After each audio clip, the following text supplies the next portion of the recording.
guys, Colin Segan here with Processing Sports. I got a special guest with me. This is my man Tyler McBride. Took third at No Gi Worlds, and was a Pan Am champion. So Tyler, man, thanks for having me. I know, listen, dude, you just got off the flight this morning, right? All right, so you're running 1,000 miles per hour. So I really do appreciate you coming. You literally just got back. So talk to me. How's the tournament fresh in your mind? Man, it was so cool. It was like, big as I expected. You see so many legends around the tournament. Guys I look up to, guys I love watching. You're going against, they're coaching against you, and man, there was so many cool memories in the tournament. I'm just looking so forward to it next year. And so from Pan Ams to Worlds, what was the difference you saw? What were a few of the key noticeable things that you maybe the pace was different, maybe just the lights were brighter? Just the venue, Pan Am's in a college gymnasium. This was in a convention center, stadium seating, almost you feel like a coliseum. Yeah. It was just a little more bright lights, a little easier to get going. Okay. Easier to get going. It's almost like going from regions to states, something like that. Yeah. And so you went 3-1 out there. So in your semis, you lost to the guy that actually ended up winning, but you broke your nose in semis, right? Yeah. How was that? So would you pop it back in place during the match or what? No, it took about 3 hours before we got it back in place. Yeah. It was hanging way out there. It was so gross. And in semis that happened. My 3 fights prior, I had three submissions. So I had 3 submissions, and then lost in the semis. Man, that's great. And so you had, I know you showed me a picture before, you had a little hole there. It's little things you never expect it. And what were you doing, down blocking? Man, it was just a kid, came back to her feet, guy took a shot in, just put my face in the way. I mean, it stopped the shot, but it also stopped the match, really, Ah, man, it's a shame. And so I remember you back in the day, South Jersey, you were always just so fun to watch. You had your own little style. Everybody used to always talk about that. And so when you went from wrestling to jiu-jitsu, what was some of the transitions there? Man, the transition was tough. Wrestling habits in jiu-jitsu get you in so much trouble. You put your head this way, guillotine. You take the wrong shot, guillotine. In the gi, you get collar jerk. So it's you got to really figure it out. And I feel a lot of wrestlers struggle there. So the transition took a couple months to really get an understanding. But once that happened, I felt like I was able to implement a wrestling style. But now it's more jiu-jitsu than wrestling. It's guard play, pulling guard, sadly, but it's pretty cool. It was a pretty easy transition once stuff got going. Yeah, and we were talking a little bit, now it's your newfound love for jiu-jitsu outweighs the wrestling. So now it's you look at yourself as I do BJJ, that's it. Now, do you ever get back on the mat and kind of do anything with the wrestling, or it's just strictly jiu-jitsu? Up until this past January, I was coaching wrestling since high school, so for 4.5, almost 5 years. And I enjoyed it. It was really fun, but I also missed competing. I missed being able to push myself. And then I was still training jiu-jitsu for 2 years at the time, but competing every now and then, training 3-4 days a week. But made some differences. I teach jiu-jitsu full time now. Teach the kids program here at RABJJ, and I get to train 7 days a week. Once the nose is healed, but 7 days a week. What's that like, the coaching versus? Because I know I coach wrestling as well, so it's a totally different thing. But once you're teaching something, do you feel like that helps your game as well? 100%. Yeah. You have to literally you do things when you're training or when you're rolling. It's second nature. But when you have to show someone, you have to explain it. You have to break it down step by step. It's one of the hardest things to take a step back and look at the move.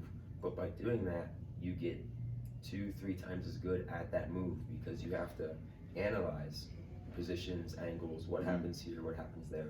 I feel like it definitely increased a lot of stuff in my game. It definitely gives you that more awareness. And what made you get into the actual, what made you get into jiu-jitsu? Man, so pretty much what I said before, just missing that competitive push. And I was working with my dad at the time, and I live in Bordentown here in the area. And my dad was like, man, why don't you try jiu-jitsu, And I was like, okay, maybe. And months went by, kept saying it. And man, I came in one day and I loved it. I met Professor Ricardo the first day. I was like, man, I used to watch that guy all the time. Yeah, back in the UFC days. Back in the UFC, Pride, all that stuff. And it's just been really cool thing to be a part of. I did not think when I started I would enjoy it like I do. So I'm so grateful for everything it's came and brought me, because wrestling kind of ended on like a sour note. Yeah. Broke my hand, had like 2 surgeries, about 2 years. You know. Oh, I remember that, the broken hand. That was throughout like postseason? That was district finals. Yeah, I do remember that. I remember watching a region match. I think you were going right before mine. I got some regions the next week. I won regions, but then states, like, man, it was just messed up still, and like, I don't know, mentally just wasn't really there. And yeah. Knowing I had the surgery, we pulled it after the first match, you know.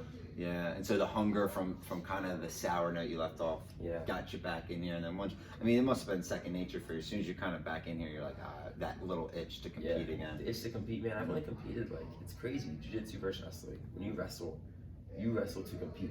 You don't go to a high school wrestling practice and not wrestle, man. Jiu-jitsu, man, you have guys, lawyers, doctors, surgeons, you know, people work at retail stores. You know, you have a whole mix of people, and not all of them have that same push, but they all still train really hard. So it's like you get hobbyists, you get competitors, you get people who just love the sport. You know, it's really, really unique sport. And it's interesting. I thought like the black belt system is for me because that keeps you in it. And now you're a blue belt. So how long have you actually been training for? Been training. I think next week will be 3 years. So 3 years, right around Christmas, yeah. Wow. And are you close to your promotion?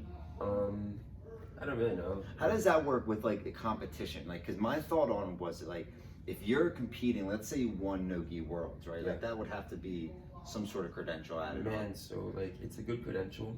Obviously, it's all up to your respective professor, but man, IBJJF, which has a really good standard for it, they make you, if you're like a competitor, you can't compete at a certain belt for more than 1 time.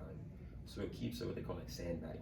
Like, oh man, you're a 9-year white belt. Like, man, come on, you know. I think blue belt you can be for 4 years for IBJJF. So I'm not sure what the purple and obviously black belt's just forever. Yeah, you're a black belt, you're a black belt. Black belt But forever. I'm not sure. I think blue belt might be 4 years. Purple, I'm not too sure of. And because you coach the kids, do you do the promotions for the kids and stuff? Man, that's one of the coolest things. Yeah, tell me about that. It's like, you know, you don't have it in wrestling. Wrestling, you know, your promotion would be like winning a big match per se. You know, that's like where you get that gratification. In jiu-jitsu, man, like the kids, that's their gratification. Not every kid competes. You know, most kids don't compete. So they get that promotion. That's that big match. That's that big moment. Yeah. You know, it's usually once a month-ish. You know, good regular like time coming. You know, but also depends. The kids have to put the work in, work hard to get there. So like, you see, you know, you call them up for the promotion, you're like, yeah. You know, they're amped. Oh, that's awesome. That must be a great feeling. Man, awesome. Kids like, you know, 4 years old, kids 15 years old, it's a huge part of their day. Oh, that's awesome. And so, last question for you, what is it like training here at RIBJJ? Man, it's really cool. Like, our regular classes are, you know, awesome. You have so many good guys, good competitors, and, you know, just guys who really just love the sport. It's awesome to train with. You know, then, like, right now we have our pro training going on. Some of the guys are out right now. Some fights coming up. Good luck, guys. But, man, you get to train so many legends. Like, you know, train with Frankie, you train with, you know, different guys, like Lance Palmer's in here right now, Eddie. There's so many cool guys. Like, you see him on TV, like my first day in, I was so scared. I was like, man, if I like hit these guys like the wrong way, like accidentally bump them, I'll get my head kicked. Man, they're the nicest dudes ever. Like, I love those guys, you know, they're my teammates. Like, I love these guys. But man, it's really, really cool experience. I wouldn't want to train anywhere else. I'm so grateful for it. That's awesome, man. So grateful. And Ricardo, he is a legend. I mean, he used to be back in especially Pride days too. He was a beast back then. So it is cool to see. If I wasn't for him, like, I wouldn't, you know, have done what I had to this weekend. You know, he got me ready for this, got me ready for Pan Am's, get ready for the trials next year. Hopefully, have a good run of ADCC trials.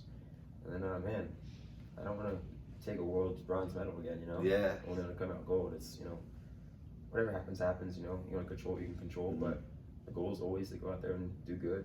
You know, do your best and try to win. Yeah, man. And he supports that. Well, I'll tell you what, I'm super excited. I know a lot of people in this South Jersey area, especially the people that watched you wrestle and knew how good you were back then. We're all super excited to see you. And before I let you run, man, is there anybody you want to shout out? Anybody like that? One of my like newer sponsors, like the past couple months, helped me out a little bit, getting ready for class. I'm tired. Sheepdog Drinks. Sheepdog. Yeah, they're really good company. Really good drinks, like, you know, not overbearing flavor. You know, really just good. Gives you a good jump. Yeah. I believe they have a website. I think it's sheepdogdrinks.com. They have an Instagram page, Sheepdog Drinks. Give them a look, guys. Yeah. They're sweet, the iced tea or sweet tea flavor, Mm-hmm. and the watermelon strawberry. Really good, man. I'm Really gonna have good. to try it out. Well, man, I appreciate you, dude. Thank you, I know you're tired. Get to bed, bro.